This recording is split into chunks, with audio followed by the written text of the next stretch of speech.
Condenser fan வந்து எப்போ மாற்றணும்னு சொல்லிட்டீங்க. கண்டென்சர் வந்துட்டு என்ன பண்ணணும்? கண்டென்சருக்கு என்ன மெயின்டெனன்ஸ்?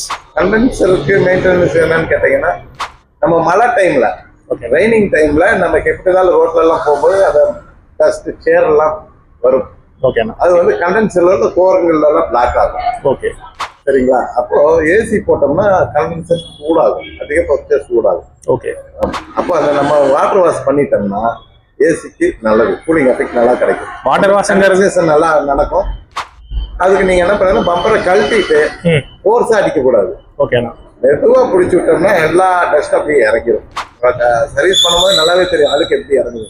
ஓகே. எந்த அளவுக்கு அந்த அழுக்கு தண்ணி வருதோ அது வரைக்கும் அடிச்சிட்டிங்கன்னா அது எல்லாம் சுத்தமாயிடும். இப்போ நம்ம இந்த நீங்க சொன்ன மாதிரி நம்ம அடிக்கிறோம், தண்ணி அடிக்கிறோம் இல்லைங்களா? அப்போ அந்த ஃபேன்ல வந்து தண்ணி பட்டு ஃபேன் ஏதாவது ரிப்பேர் ஆகிறதுக்கு வாய்ப்பே கிடையாது. எப்படி இருந்தாலும் மழையிலையும் காத்துலையும் அந்த ஃபேன் ஓடிட்டு தான் இருக்கு. ஆமா, மழை தண்ணி படதான் செய்யும். ஓகே.